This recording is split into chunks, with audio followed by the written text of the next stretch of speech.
और ये क्वेश्चन पूछा है यश ने। जेईई मेन 2022 का ये क्वेश्चन है और इसमें सिचुएशन क्या है इसको हम देख लेते हैं। 3 masses 100 kg, 10 kg and 20 kg are arranged in a system as shown in figure. So we have here 3 masses M1, M2 and capital M, and masses are given. Values of are already given. All the surfaces are frictionless and strings are inextensible and weightless. तो यहाँ पर friction कहीं नहीं है, string कैसी है, massless है। The pulleys are also weightless and frictionless. तो जो पुली है उसमें भी कोई मास नहीं है, weightless है। A force F is applied on the system so that the mass M2 moves upward with an acceleration of 2 meter per second square. तो इस पर फोर्स लगाते हैं F राइट साइड में, किस पर, इस बड़े वाले ब्लॉक पर जिसका मास है 100 kg। तो इस पर फोर्स लगाने, इतना फोर्स लगाते हैं कि ये जो M2 है ये अपवर्ड डायरेक्शन में 2 मीटर पर सेकंड स्क्वायर के एक्सेलरेशन से मूव करने लगता है। तो अगर ये ब्लॉक ऊपर जाएगा 2 मीटर पर सेकंड स्क्वायर से, तो ओबियसली ये ब्लॉक कहाँ जा रहा होगा, लेफ्ट साइड में, with the same acceleration 2 metre per second square relative to this block. The value of F is, तो फोर्स F की वैल्यू हमको निकालना है और G को लेना है 10 metre per second square. Option ये दिए हुए हैं। इस क्वेश्चन को सॉल्व करने के लिए सबसे पहले हम क्या करेंगे, फ्री बॉडी डायग्राम बना लेते हैं तीनों ब्लॉक्स का। इसको सॉल्व तो हम डायरेक्टली भी कर सकते हैं। डायरेक्टली सॉल्व करने के लिए हम ये M और ये M2 इन दोनों को मिला के एक सिंगल सिस्टम ले लें और फिर M1 को अलग ब्लॉक मान के हम उसको सॉल्व कर सकते हैं एक और मेथड से, जिसमें कैलकुलेशन थोड़ा कम करना पड़ेगा।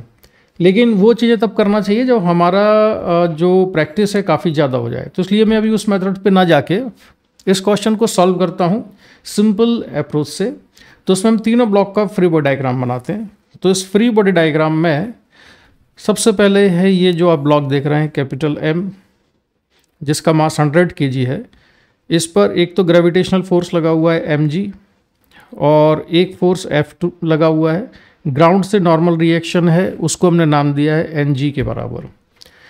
इसके अलावा एक ना इस क्वेश्चन के डायग्राम में एक समस्या है। डायग्राम में क्या प्रॉब्लम है कि जब ये ब्लॉक राइट साइड में मूव करेगा, अगर ये ब्लॉक राइट साइड में एक्सेलरेट होता है तो M2 भी राइट साइड में एक्सेलरेट होगा और इन दोनों का एक्सेलरेशन सेम होगा। किसका, 100 kg ब्लॉक का और 20 kg ब्लॉक का, इन दोनों का एक्सेलरेशन सेम होगा, सेम एक्सेलरेशन होगा हॉरिजॉन्टल डायरेक्शन में। लेकिन M2 को हॉरिजॉन्टल डायरेक्शन में एक्सेलरेशन देने के लिए फोर्स कहाँ से आएगा, तो फोर्स आएगा इस ब्लॉक के कांटेक्ट फोर्स से आएगा, जो कि लगेगा इस पर राइट साइड में। तो ये ब्लॉक होना चाहिए था कांटेक्ट में कैपिटल M के। तो डायग्राम में थोड़ी मिस्टेक है इस क्वेश्चन की। होना ये चाहिए कि ये जो ब्लॉक है ये इस तरह से है, ठीक है, M2 जो है इसके कांटेक्ट में है, इस तरह से होना चाहिए था इसको। तो मैं इसको थोड़ा सा करेक्शन कर दूं कि ये M2 जो है इस तरह से होना चाहिए यहाँ पर, जो कि कैपिटल M के कांटेक्ट में है। तब होगा ये कि कैपिटल M का एक्सेलरेशन होगा राइट साइड में और M2 का भी एक्सेलरेशन होगा राइट साइड में, और ये दोनों हॉरिजॉन्टल एक्सेलरेशन का मैग्नीट्यूड सेम रहेगा, ठीक है, दोनों सेम एक्सेलरेशन से चलेंगे। अच्छा, जब हम फ्री बॉडी डायग्राम बनाएंगे तो उस चीज़ का ध्यान रखेंगे कि दोनों ब्लॉक आपस में कांटेक्ट में है। तो इस M का जब फ्री बॉडी डायग्राम बनाते हैं तो M की वजह से M2 पर राइट साइड में कांटेक्ट फोर्स लगा N2, तो M2 की वजह से कैपिटल M पर अपोजिट डायरेक्शन में कांटेक्ट फोर्स लगेगा N2। ये N2 और ये N2, ये दोनों क्या है, एक्शन रिएक्शन पेयर बनेंगे। ये N2 और ये वाला N2 एक्शन रिएक्शन है। इसके अलावा जब हम M का फ्री बॉडी डायग्राम बना रहे हैं तो ये अंडरस्टूड है कि ये जो पुली है, ये पुली भी इस ब्लॉक के साथ में ही कनेक्टेड है। ये पुली भी किसके साथ कनेक्टेड है, ब्लॉक के साथ कनेक्टेड है। तो इस पुली पर जो भी फोर्स लगा हुआ है वो सारे फोर्सेस इस ब्लॉक पर ही ट्रांसफ़र होंगे। तो इस पुली पर कौन कौन से फोर्स लगे हुए हैं, इस पुली पर एक तो टेंशन लगा हुआ है यहाँ पर लेफ्ट साइड में स्ट्रिंग से, और दूसरा ये वाला जो स्ट्रिंग है का पार्ट है ये इस पर नीचे की डायरेक्शन में फोर्स लगा रहा है। तो ये दो टेंशन और जो पुली पर हैं वो भी हम इसी ब्लॉक पर बनाने हैं। तो एक टेंशन ये हो जाएगा लेफ्ट साइड में और एक टेंशन बना दिया हमने डाउनवर्ड, ये लेफ्ट साइड में और एक ही डाउनवर्ड। तो अब सारे फोर्सेस कंप्लीट हो गए इसके फ्री बॉडी डायग्राम में। अब हम फोकस करते हैं M2 पर। तो M2 के फ्री बॉडी डायग्राम में बहुत ज़्यादा फोर्सेस नहीं है, तो M2 पर एक फोर्स लगेगा 100 kg ब्लॉक की वजह से, कॉन्टैक्ट फोर्स N2, और ग्रेविटेशनल फोर्स m2g और टेंशन अपवर्ड डायरेक्शन में t। Now we make free body diagram of m1। तो m1 के फ्री बॉडी डायग्राम में एक टेंशन है, ये राइट साइड में, यहाँ पर टेंशन लग रहा है राइट साइड में स्ट्रिंग की वजह से। एक ग्रेविटेशनल फोर्स है m1g, नॉर्मल रिएक्शन को नाम दिया हमने n1। लेकिन ये जो फ्री बॉडी डायग्राम हम बना रहे हैं m1 का, ये फ्री बॉडी डायग्राम बना रहे हैं हम कैपिटल M के रिलेटिव, यानी 100 kg ब्लॉक के रिलेटिव। तो उसमें एक शूडो फोर्स आएगा। तो मैं यहाँ लिख देता हूँ कि ये फ्री बॉडी डायग्राम किसके रिलेटिव है, रिलेटिव टू कैपिटल M। और ये जो फ्री बॉडी डायग्राम हमने बनाया है यहाँ पर, ये है रिलेटिव टू ग्राउंड है ये, और ये भी रिलेटिव टू ग्राउंड है। अब इसका एक्सेलरेशन कितना हम एज्यूम कर रहे हैं, इसका एक्सेलरेशन हमने एज्यूम किया राइट साइड में कैपिटल M का a के बराबर है, और m2 ब्लॉक भी राइट साइड में एक्सेलरेशन a से जा रहा होगा, और अपवर्ड डायरेक्शन में इसका एक्सेलरेशन हमको गिवन है क्वेश्चन में 2 मीटर पर सेकंड स्क्वायर। तो इसको फिलहाल मैं मान लेता हूँ कि ये a है। एंड m2 का एक्सेलरेशन किस डायरेक्शन में होगा, m1 का एक्सेलरेशन किस डायरेक्शन में होगा, m1 का एक्सेलरेशन होगा लेफ्ट साइड में, किसके रिलेटिव, कैपिटल M के।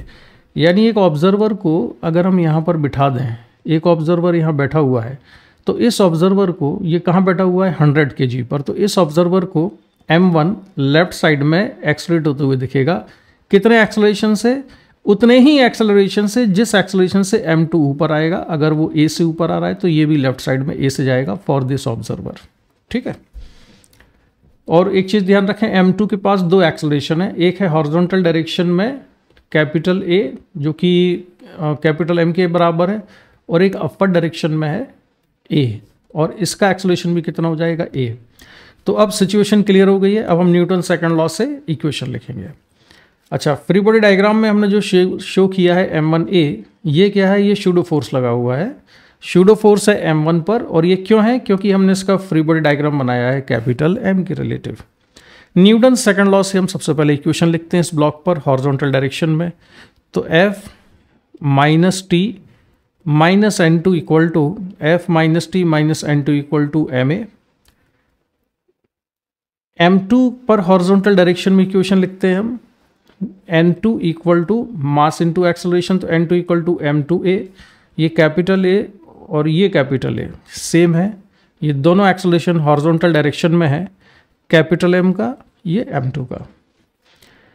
M1 ब्लॉक के लिए इक्वेशन क्या बनेगी, M1 के लिए इक्वेशन लिखते हैं हम राइट साइड में या हॉरिजॉन्टल डायरेक्शन में M1A minus T equal to M1A। ऐसा क्यों लिखा हमने, M1A पहले क्यों लिया है, क्योंकि एक्सेलरेशन लेफ्ट साइड में है, कितना है A, और ये किसको दिख रहा है एक्सेलरेशन, ये एक्सेलरेशन दिख रहा है उस ऑब्जर्वर को जो कि बैठा हुआ है इस वाले ब्लॉक पर, ठीक है। इस वाले ब्लॉक पर जो ऑब्जर्वर है, उस ऑब्जर्वर के लिए इसका एक्सेलरेशन कितना है, A है, ठीक है।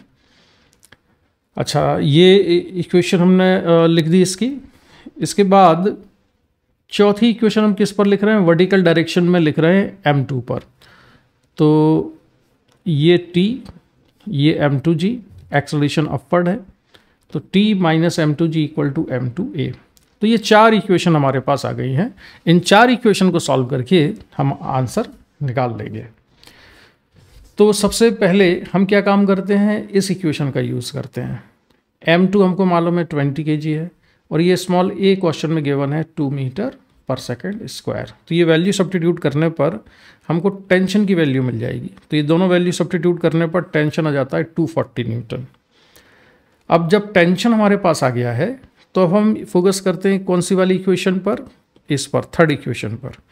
तो इसमें टेंशन की वैल्यू रख देंगे हम, M1 10 kg है वो रख देंगे, A 2 metre per second square है वो रख देंगे, ठीक है। तो यहाँ से आ रहे हैं हम इधर, तो 10A minus 240 which is the value of tension equal to mass into acceleration, mass is 10, acceleration is 2। After solving this equation, we get acceleration equal to 26 meter per second square, and this is the acceleration of horizontal acceleration of this block of mass capital M, that is 100 kg, और M2 block भी horizontal direction में move कर रहा है same acceleration A से। अब हम आते हैं किस पर, अब हमारे पास A आ चुका है, टेंशन आ चुका है। अब हम N2 की वैल्यू कैलकुलेट कर लेते हैं। तो N2 इक्वल टू M2A है, M2 है 20 kg, A की वैल्यू 26 हमने निकाल दी है। तो ये हम आ गए यहाँ पर, ये इक्वेशन हमने यहाँ यूज़ कर ली। तो ये है N2 equal to mass 20, acceleration 26, जो कि हमने यहाँ से लिखा है। ठीक है, so N2 is 520 newton. So now we have 520 newton N2, A 26 metre per second square and tension 240 newton आया था टेंशन की वैल्यू। ठीक है, टेंशन आ चुका था यहाँ 240 न्यूटन। ये सारी वैल्यूज हम इस इक्वेशन में रख देंगे। इक्वेशन नंबर 1 में टेंशन को N2 को, कैपिटल M को, A को, तो F निकल आएगा। फर्स्ट इक्वेशन को मैंने यहाँ पर लिख लिया है F minus T minus N2 equal to MA। तो F equal to N2 plus T plus MA। तो N2 की वैल्यू रखी हमने, टेंशन की वैल्यू रखी, मास 100 kg, एक्सेलरेशन 26। ये वैल्यू रख के हम सिंप्लीफाई कर दें तो हमारे पास फोर्स F की वैल्यू हो जाती है 3360 न्यूटन के बराबर। ठीक है, तो इसकी जो वैल्यू है 3360 न्यूटन है and this is the answer of this question. और ऑप्शन कौन सा सही हो जाएगा इसका? इसका ऑप्शन सही हो जाता है 3360, ऑप्शन ए इज करेक्ट। तो ये जो ऑप्शन है इसका, ये करेक्ट है 3360। ठीक है, तो यश मुझे लगता है अब सारे पॉइंट इस के क्लियर हो गए होंगे। और मैक्सिमम स्टूडेंट जो मिस्टेक करते हैं, अब मिस्टेक स्टूडेंट की भी नहीं है, डायग्राम की भी मिस्टेक है, क्योंकि इस डायग्राम में, क्वेश्चन के जो डायग्राम है वो मैं इसको M2 को कॉन्टैक्ट में दिखाना चाहिए 100 kg ब्लॉक के, अदरवाइज ये हॉरिजॉन्टल डायरेक्शन में एक्सेलरेट होगा नहीं। ठीक है, और अगर ये कॉन्टैक्ट में नहीं रहेगा तो फिर ये स्ट्रिंग वर्टिकल नहीं रहेगी, फिर ये क्या होगा, ब्लॉक ऐसे मूव करेगा। ये M2 ब्लॉक ऐसे होगा, टेंशन यहाँ लग रहा होगा, टेंशन का एक कंपोनेंट इसके वेट को बैलेंस करेगा और दूसरा कंपोनेंट इसको एक्सेलरेट कराएगा। तो इतने डिटेल में हमको अभी जाना नहीं है, मेंस लेवल का क्वेश्चन है, तो बस आप यही समझ के करिए कि क्वेश्चन के डायग्राम में थोड़ी मिस्टेक थी। यहाँ पर ये जो ब्लॉक है, इस ब्लॉक को होना चाहिए था कैपिटल M के कॉन्टैक्ट में इन दी डायग्राम। ठीक है, तो आंसर हुआ 3360 न्यूटन। तो मैं अपना डिस्कशन यहाँ पर कंप्लीट करता हूँ। इसके बाद भी अगर कोई डाउट हो तो आप मुझसे पूछ सकते हो।